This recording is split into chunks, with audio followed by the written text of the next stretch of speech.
सुबह 8 बजे से जुड़िए बिस्तक के साथ। बताएंगे बजट की हर छोटी बड़ी बात। टैक्स का आपकी जेब पर क्या होगा असर, देंगे बाजार में पैसे बनाने का गुरु मंत्र। क्या होगा सस्ता, क्या महंगा, होगी आपकी काम की हर बात।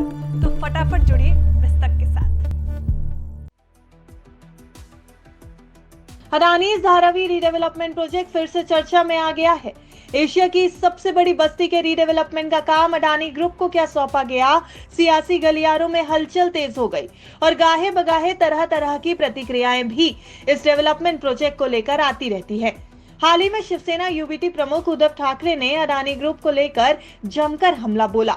उन्होंने कहा कि अगर उनकी पार्टी महाराष्ट्र विधानसभा चुनाव के बाद सत्ता में आती है तो मुंबई में अडानी ग्रुप को मिले धारावी रीडेवलपमेंट प्रोजेक्ट को टेंडर को रद्द कर दिया जाएगा। उद्धव ठाकरे के इस ऐलान के बाद एक बार फिर धारावी और धारावी का रीडेवलपमेंट प्रोजेक्ट सुर्खियों में आ गया है। ठाकरे ने एक बड़ा बयान देते हुए ये बात कह दी कि हम मुंबई को अडानी सिटी नहीं बनने देंगे। उद्धव ठाकरे के इस बयान पर चर्चा करेंगे, आपको पूरी खबर इस रिपोर्ट में बताएंगे। लेकिन पहले ये समझना जरूरी है कि आखिर क्या है धारावी और क्यों मचा है इतना हंगामा। धारावी दुनिया की तीसरी सबसे बड़ी स्लम बस्ती है और एशिया की सबसे बड़ी स्लम बस्ती है। इस सबसे बड़ी स्लम बस्ती को अंग्रेजों ने बसाया था। धारावी करीब 625 एकड़ में फैली है। इसका साइज न्यूयॉर्क के सेंट्रल पार्क जितना है। धारावी में कितने लोग रहते हैं इसका सही आंकड़ा तो सामने नहीं आता, लेकिन एक अनुमान के मुताबिक 240 हेक्टेयर की इस बस्ती में 8 लाख लोग रहते हैं और 13,000 छोटे बिजनेसेस हैं। इस छोटे से इलाके में हजारों छोटे छोटे घर भी बने हुए हैं। यह भारत का सबसे घनी आबादी वाला इलाका है और यहाँ पानी, बिजली समेत लगभग सभी मूलभूत सुविधाओं का अभाव भी उतना ही ज्यादा है। धारावी के रीडेवलपमेंट के लिए पिछले करीब 45 सालों से कोशिश हो रही है, लेकिन अभी तक जमीनी स्तर पर कुछ भी नहीं हो पाया। चलिए अब बात कर लेते हैं अडानी के धारावी रीडेवलपमेंट प्रोजेक्ट की भी। धारावी के पुनर्विकास के लिए साल 2022 में एक बार फिर से ग्लोबल टेंडर निकाला गया था। इसमें 3 कंपनियां अडानी ग्रुप, डीएलएफ ग्रुप और नमन ग्रुप ने टेंडर भरा। नमन ग्रुप को टेंडर की शर्तों को पूरा न करने पर बोली लगाने से पहले ही बाहर कर दिया गया था। इस टेंडर के लिए सबसे बड़ी बोली अडानी समूह ने लगाई। अडानी ग्रुप ने 5,069 करोड़ रुपए की बोली लगाई और धारावी पुनर्विकास योजना का काम हासिल कर लिया। अडानी ग्रुप ने धारावी रीडेवलपमेंट प्रोजेक्ट यानी डीआरपीपीएल के आर्किटेक्ट हफीज कॉन्ट्रैक्टर, अमेरिका की डिजाइन फर्म ससाकी और ब्रिटिश कंसल्टेंसी फर्म ब्यूरो हपओल्ड के साथ पार्टनरशिप की है। हफीज कॉन्ट्रैक्टर को कई सारे सोशल हाउसिंग प्रोजेक्ट्स बनाने का अनुभव है।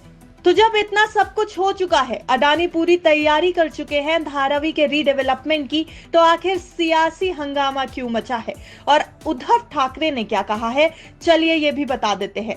प्रेस कॉन्फ्रेंस करके उद्धव ठाकरे ने हाल ही में ये कहा कि लाडली बहना और कई योजनाओं के नाम से जनता को आकर्षित करने का काम किया जा रहा है। उद्योगपति गौतम अडानी पर निशाना साधते हुए नेता ने कहा कि आज मैं एक योजना के बारे में कहने आया हूं। वो योजना है लड़का उद्योगपति योजना। हम धारावी के लोगों को दूसरी जगह नहीं बसाएंगे, ये भी उद्धव ठाकरे ने ऐलान कर दिया। एक बार आप सुनिए उद्धव ठाकरे का ये पूरा बयान। धारावी का मुद्दा मैंने आज नहीं लिया है। आप सभी को याद होगा पिछले साल हमने धारावी मतलब क्या है? धारावी सिर्फ नाम नहीं है। धारावी में रहने वाले जितने सारे लोग हैं उनके लिए हमने एक मोर्चा भी निकाला था और उस वक्त भी जो हमारी मांग थी आज भी वही है कि हर एक धारावी कर जो है उनको वहीं पर जहां वो रह रहे हैं वहां कम से कम 500 स्क्वायर फुट का घर मिलना ही चाहिए। और साथ ही साथ धारावी एक ऐसी झुग्गी झोपड़ी है, झोपड़पट्टी है कि शायद उसको हम कहें इंडस्ट्रियल स्लम। हर घर में उद्योग चल रहा है। वहां पर कुछ क्या माने चला कुंभार भी है, वहां इडली बनाने वाले लोग भी हैं, चर्मकार भी लोग हैं। सारे लोग अपने अपने घर में अपनी रोजी रोटी का इंतजाम कर रहे हैं। उनका क्या होगा? और उस वक्त जो हमने मोर्चा निकाला था उसका मूल जो विषय था वो यही था कि धारावी में पता नहीं किसने कब गिना और टीडीआर जो निकाला है एफएसआई, उसमें टीडीआर निकालकर पूरे मुंबई शहर में उसका इस्तेमाल अडानी कर सकते हैं। ये कौन सा न्याय है? आज तक कभी ऐसे हुआ नहीं था। और अगर धारावी की अगर हम बात करें तो टेंडर में लिखा हुआ है 590 एकड़, उसमें 300 एकड़ जो है वो हाउसिंग के लिए है, बाकी माहिम नेचर पार्क है, टाटा के भी कुछ काम चल रहे, पावर स्टेशन है, तो वो छोड़कर 300 एकड़ की बात है और वो टेंडर में है। अब इतने दिनों के बाद अचानक मैंने पेपर में सुना, पढ़ा, टीवी पर देखा, सुना, अदानी जी को और मुंबई में 540 एकड़ की जरूरत है, मतलब 1000 एकड़ जमीन चाहिए। क्यों चाहिए? और वो भी जमीन जहां पर मुंबई के बाकी सारे प्रोजेक्ट आ रहे हैं, खास कर दहीसर का टोल नाका है, मुलुंड का है, कुछ सॉल्ट पैन है, कुर्ला की मदर डेयरी है, सब अदानी की जेब में। क्यों? ये तो कानूनन नहीं है, नियम के अनुसार नहीं हो रहा है, टेंडर के बाहर की ये बात है। और इसलिए हमारी मांग है कि धारावी से एक भी व्यक्ति हम उनको बाहर नहीं जाने देंगे, और अगर अदानी जी से ये नहीं हो रहा है तो उन्होंने सरेंडर करना चाहिए, रीटेंडर करो सारी बातें जो आप देना चाहते हो, क्योंकि उस वक्त जब टेंडर निकला था तो और भी कुछ लोग रहेंगे, तो उन्होंने अब अदालत में जाना चाहिए कि ये सारी चीजें अगर उस वक्त होती तो हमारी भी बात कुछ अलग होती। और फिर से टेंडर निकालो, ग्लोबल टेंडर निकालो और उसमें ट्रांसपेरेंसी रखो, आने दो सबके सामने, टेंडर आने दो सबके सामने, जो आप उनको देना चाहते दे दो और टेंडर से दोबारा बुलाओ, और जो भी काम करने के लिए सक्षम व्यक्ति होगा उनको ये दे दो। अदरवाइज जो अभी नाटक जो चल रहा है, लाडली बहना लाडली, ये वैसे लाडला दोस्त, लाडला कॉन्ट्रैक्टर, ये नहीं चलने देंगे हम, और मुंबई की बर्बादी हम नहीं होने देंगे।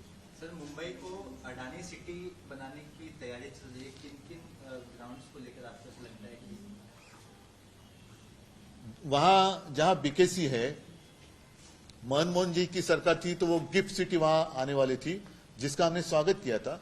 अब वो खैर गिफ्ट सिटी तो मोदी जी ने गुजरात में लेके गए, वो अब गुजरात को गिफ्ट सिटी और महाराष्ट्र को अदानी सिटी दे रहे, वो तो हम ये नहीं होने देंगे। मुंबई की जो पहचान है वो मुंबई ही रहेगी, उसको हम अदानी सिटी में बदलने नहीं देंगे, और इसके लिए आंदोलन की जरूरत नहीं, सारे मुंबई के इकट्ठे होते तो ऐसी बात हो जाएगी।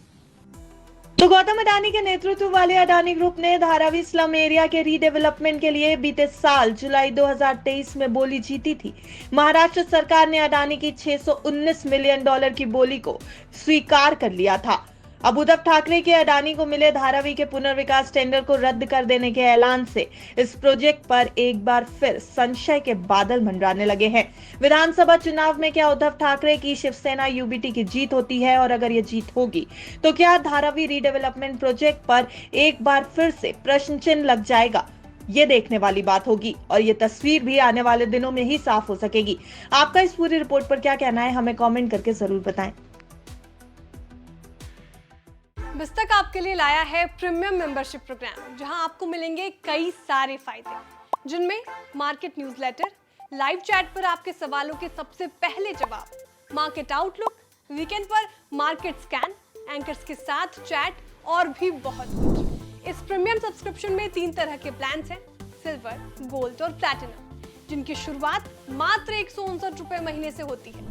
इससे जुड़ना भी बेहद आसान है। बिस्तक के YouTube चैनल पर जाएं, ज्वाइन बटन पर क्लिक करें और अपना प्लान सिलेक्ट करें। बस बन गए आप हमारे प्रीमियम मेंबर।